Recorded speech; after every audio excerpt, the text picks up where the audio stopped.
Good evening dear students. Polytechnic libre learning में फिर से एक बार आप सभी का स्वागत है। तो ऊर्जा संरक्षण या एनर्जी कंजर्वेशन जो विषय है उसके प्रश्न बैंक का हम चैप्टर वाइज बात कर रहे थे। तो पिछले दो वीडियो में चैप्टर 6 तक के प्रश्न बैंक हमने देखे। वीडियो लंबा ना होने पाए इसीलिए हमने अलग अलग टुकड़ों में वीडियो बनाए हैं। आज हम चैप्टर 7 में देखेंगे कि चैप्टर 7 का टॉपिक क्या है और उसमें कौन कौन से प्रश्न जो बनते हैं और आपसे पूछे जा सकते हैं, जो आपको माइंड में अपने रखना है और उसी हिसाब से आपको अपनी तैयारी करना है।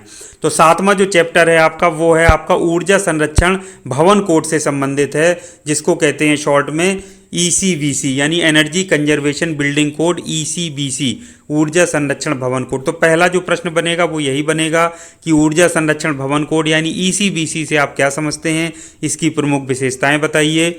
दूसरा आपका बन जाएगा नए एवं विद्यमान भवनों यानी न्यू एंड एग्जिस्टिंग बिल्डिंग्स हैं, उसमें ऊर्जा संरक्षण के उपाय यानी कि टिप्स बताना है। तो ये बहुत ही महत्वपूर्ण आपके प्रश्न है। चैप्टर 7 से दो ही प्रश्न बनेंगे, घुमाकर वो चाहे जैसे पूछ ले। हो सकता है निम्न पर संक्षिप्त टिप्पणी लिखिए में सीधे ECBC लिख दे। अब यदि किसी स्टूडेंट को पता ही नहीं फुल फॉर्म या उसने पढ़ा ही नहीं होगा तो वो उसके बारे में एक्सप्लेन नहीं कर सकता है, और बहुत ही ईजी टॉपिक है, इसको आपको जरूर पढ़ना है। तो चैप्टर 7 बहुत छोटा है, सिर्फ दो प्रश्न बनेंगे महत्वपूर्ण। अब वो कितने प्रकार से पूछ सकता है, ये आपको इतनी अगर जानकारी है, आपने पढ़ लिया है, तो आपको कोई भी परेशानी नहीं होगी, चाहे कोई भी प्रश्न आपसे पूछ लिया जाए। आठवां हम बात कर लेते हैं, चैप्टर 8 है अपशिष्ट से ऊष्मा प्राप्ति एवं सह उत्पादन, अंग्रेजी में कहेंगे वेस्ट हीट रिकवरी एंड को जनरेशन। तो इसमें पहला जो बेसिक कॉन्सेप्ट आएगा वो वेस्ट हीट रिकवरी का, उससे कौन कौन से प्रश्न बन सकते हैं, पहला प्रश्न ही हम देख लेते हैं। पहला प्रश्न आपका है अपशिष्ट से ऊष्मा प्राप्ति की अवधारणा को समझाइए, यानी कि वेस्ट हीट रिकवरी है उसके कॉन्सेप्ट को समझाना है तथा उसका वर्गीकरण आप कर सकते हैं। अपशिष्ट से प्राप्त ऊष्मा प्राप्ति के लाभ बताइए, उससे लाभ क्या है यानी एडवांटेजेस क्या हैं। और दूसरा है को जनरेशन से सिस्टम, तो बिल्कुल सिंपल सा प्रश्न आपका ये बनेगा को जनरेशन से संबंधित कि सह उत्पादन, जिसको को जनरेशन को कहते हैं, प्रणाली की अवधारणा को समझाइए। और सह उत्पादन प्रणाली कितने प्रकार की होती है यानी कि उसके टाइप्स आपसे पूछे जा सकते हैं, तो वो भी आपको समझा देना है। अब अगला बात कर लेते हैं, चैप्टर 9 में आ जाते हैं। चैप्टर 9 है सामान्य ऊर्जा बचत के उपाय यानी जनरल एनर्जी सेविंग टिप्स। तो हमारे घरों में बहुत सारे ऐसे उपकरण हैं जो उपयोग में आते हैं, बहुत सारी ऐसी व्यवस्थाएं हैं जो हम डेली कहीं ना कहीं यूज़ करते हैं, चाहे घरों में या ऑफिस में या अपने विद्यालय में। तो उन्हीं टॉपिक से संबंधित पूछे जा सकते हैं कि इनमें ऊर्जा बचत के उपाय बताइए। अब आप देखिए कितने आसान है, जैसे प्रकाश व्यवस्था में हम पहले पढ़ चुके हैं ये टॉपिक, अभी मिला था कि प्रकाश व्यवस्था में ऊर्जा के सदुपयोग लिखिए। तो इसमें हमको पता होना चाहिए प्रकाश व्यवस्था में कौन कौन सी चीज़ें हम करनी चाहिए जो हम जिससे हम ऊर्जा का बचत कर सकें या संरक्षण कर सकें। दूसरा हो गया रूम AC हो गया, रेफ्रिजरेटर, वाटर हीटर, कंप्यूटर। अगला है छठा पंखा, हीटर, ब्लोअर एवं वॉशिंग मशीन हो गया, सब हमारे घरों में यूज होते हैं आपका। उसके बाद हो गया रंगीन टीवी यानी कलर टीवी, वाटर पंप हो गया, भोजन निर्माण यानी कुकिंग में कैसे हम ऊर्जा की बचत कर सकते हैं या ऊर्जा संरक्षण कर सकते हैं। परिवहन यातायात है जिसको हम ट्रांसपोर्टेशन कहते हैं, ट्रांसपोर्ट में कैसे हम ऊर्जा की बचत या एनर्जी कंजर्वेशन कर सकते हैं। तो ये वो टॉपिक्स हैं, कल लगभग 10 टॉपिक हैं सिलेबस में, जो आपसे कोई भी 2-3 टॉपिक अलग से पूछे जा सकते हैं या फिर एक साथ आपसे पूछे जा सकते हैं। तो ये हमारे बहुत जनरल टॉपिक्स हैं जो डेली मैंने आपसे बताया यूज करते हैं। तो एक बार अगर हम इसको समझ लेंगे इन टॉपिक्स को, तो फिर हमको रटने की या परेशान होने की आवश्यकता नहीं पड़ेगी। अगला लास्ट चैप्टर हमारा 10वां है, बहुत बढ़िया चैप्टर, इससे प्रश्न जरूर पूछा जाएगा, जो कि है ऊर्जा लेखा परीक्षण। ऊर्जा लेखा परीक्षण को अंग्रेजी में कहते हैं एनर्जी ऑडिट। एनर्जी मतलब ऊर्जा और ऑडिट मीन्स लेखा परीक्षण।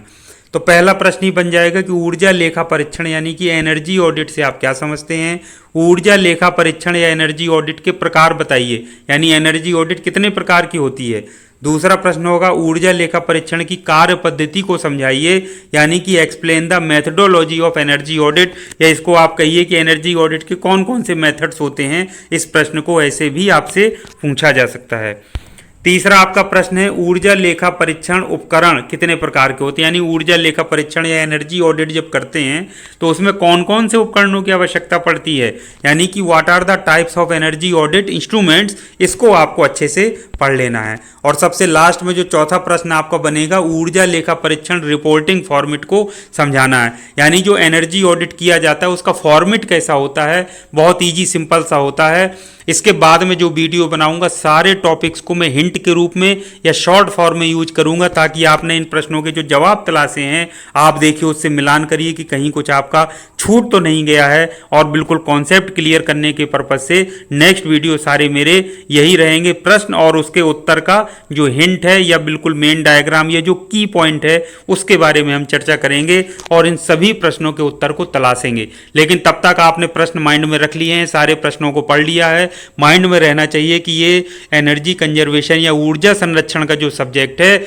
उसमें हमको 10 चैप्टर हैं और 10 चैप्टर में इन प्रश्नों के उत्तरों को तलाशना है, उनको शॉर्ट में लिख लेना है, ताकि परीक्षा में चाहे जो टॉपिक पूछा जाए, चाहे जो प्रश्न पूछ लिया जाए, हम उसका उत्तर दे पाने में सक्षम हो सकें। तो ये थे बच्चों 3 महत्वपूर्ण वीडियो लगातार पूरे के पूरे सिलेबस में चैप्टर वाइज आपके प्रश्न बैंक, सारे प्रश्न पूरे सिलेबस को जो आपके कवर करते हैं, ये आपको पढ़कर ही जाना है। कोई भी टॉपिक या आपको प्रश्न छोड़ करके नहीं जाना है कि यदि प्रश्न में पूछ लिया जाए तो उसके बारे में आपको कुछ भी आइडिया ना रहे।